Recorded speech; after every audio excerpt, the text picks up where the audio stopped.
Bon, d'accord, donc on passera maintenant au flashback archive. Ce que vous devez savoir que ce flashback archive ne dépend pas du table space into. D'accord? Donc il dépend des table space applicatifs que vous allez créer vous-même. Donc toutes les modifications apportées seront stockées dans ce table space applicatif dédié à l'annulation. La création se fait par create flashback archive, le nom de l'archive, plus le table space. Et si vous voulez ajouter d'autres table space, il faut utiliser alter, add, comme nous allons voir dans la simulation. Elle démarre automatiquement à la création de la première archive. Puis, si vous voulez associer des tables à ces table space d'annulation, autres bien sûr que le table space undo, vous devez utiliser l'instruction suivante, alter table test 1, ou bien le nom de la table, flashback archive, le nom de l'archive. Voilà en gros le flashback archive. Ce qu'il faut souligner, c'est qu'il ne s'appuie pas sur le table space undo, qui est le table space par défaut. D'accord, donc dans un premier temps, on va créer un table space TPS1 avec un fichier de données de 50 mégas, puis on va créer un deuxième table space, un troisième table space. Donc vous avez ces trois tables space. Ces table space seront dédiés au table space d'annulation par la suite. Bon, premièrement, on va créer une archive, qu'on a choisi c'est par défaut, dont le nom arch1 et qui est composé de table space TPS1. Le temps de rétention c'est de 2 ans. Le temps de conservation des données dans ce table space TPS1. Donc, notez que quand vous faites cette création, le flashback archive démarre automatiquement. Maintenant, pour ajouter un autre table space à notre archive, il faut écrire alter flashback archive, le nom de l'archive, à table space, le nom du table space. Comme ça, vous pouvez avoir plusieurs table space d'annulation. On va faire de même pour le troisième table space. D'accord? Donc maintenant, notre archive contient combien de table space? 3 table space. Bon, cette requête, qu'est-ce qu'elle affiche? Il affiche le nom de celui qui a créé l'archive, le nom de l'archive, la valeur et le nombre de jours. Donc, je dois formater le nombre de colonnes. D'accord? Donc, select owner name, flashback archive name, la rétention en jour, puis le statut. Le statut, c'est par défaut parce qu'on a créé le flashback archive par défaut. La requête suivante affiche le nom du flashback archive plus les table space associés. D'accord? Et on trouve ici le table space TPS 1, 2, 3 qui sont associés à une seule archive. Bon, jusqu'à présent, on est en train de configurer notre flashback archive. Bon, on va créer une table, create table test 1, puis une deuxième table, test 2. Et qu'est-ce qu'on va faire? On va associer, vous faites attention, là on va associer test 1 à notre flashback archive arch1. Donc quand vous faites ça, vous associez cette table à cette table space. Ça veut dire quoi? Ça veut dire que toutes les modifications apportées à cette table seront écrites dans ce table space d'annulation, qui est le TPS1, le TPS2 et le TPS3.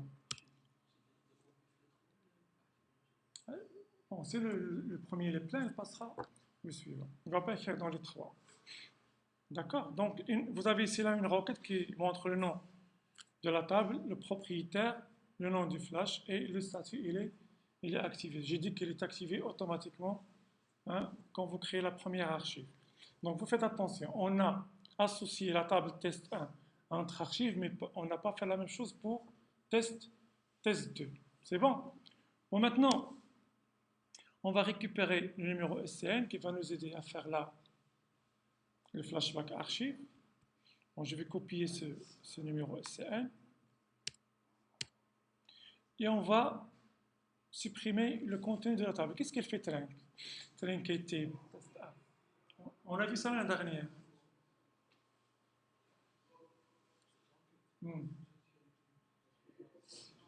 Quelle est la différence entre delete et trinket?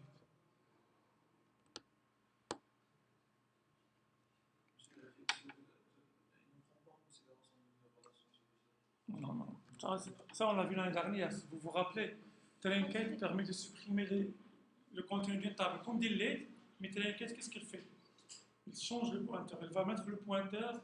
On a vu la semaine dernière un pointeur au début. Ça veut dire qu'il change carrément la structure. Ça, c'est différent. Delete, il ne change pas la structure. Vous avez le pointeur qui va rester à sa place. Il va vider les blocs, mais il va garder le pointeur au dernier bloc plein. Par contre, Trinket, il va vider la table. Il va passer le pointeur au début du bloc qui est vide. Pourquoi j'ai choisi cette Trinket au lieu de delete? C'est pour vous dire que quand vous modifiez la structure d'une table, vous ne pouvez pas la restaurer. C'est ce que nous allons découvrir. Je parle bien sûr de test 2. Je vais faire la même chose pour test 2. Donc on a fait la même chose. On a supprimé le contenu de test 1 et de test 2, mais la première, test 1, elle est associée à notre archive, flashback archive, la deuxième, non. Bon, maintenant on va essayer de compter le nombre de lignes de quoi? De test 1 avant la suppression. En donnant as quoi? As of le SCN. On va donner le SCN. Avant la suppression, on a un SCN. C'est la consultation qu'on a déjà vue. Donc, je vais donner le SCN.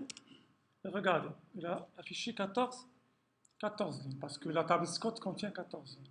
On va faire de même pour test 2.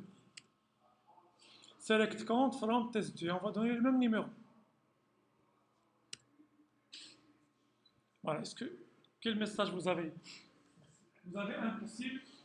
Impossible parce que la définition de table a été modifiée. Trinket change la définition. Quand vous changez la définition via la structure d'une table, ça veut dire quoi changer la structure? Soit trinquer, soit ajouter un champ, soit supprimer un champ, soit changer la taille d'un champ. Tout ça, c'est la structure d'une table. Quand vous faites ça pour une table qui n'est pas associée à une flashback archive, vous ne pouvez pas la récupérer parce qu'elle est associée à Indo. Donc, parmi les inconvénients de Indo, c'est ça. Donc, vous ne pouvez pas récupérer une table dont la structure a été modifiée. La preuve, vous l'avez dans le cas de test 2. Voilà, donc test 2, vous avez 0 parce qu'il est supprimé. On ne peut pas récupérer nos données. Bon, maintenant, on va exploiter la table supprimée et on va exploiter le principe de flashback archive pour faire quoi? Pour insérer le contenu de test 1 dans test 2. Ça, c'est important. Donc, on peut insérer les données d'une table qui est déjà supprimée en s'appuyant sur le flashback archive dans une autre table. C'est ce que je viens de montrer dans cet exemple. Voilà, donc 14 lignes créées et on a 14. C'est bon?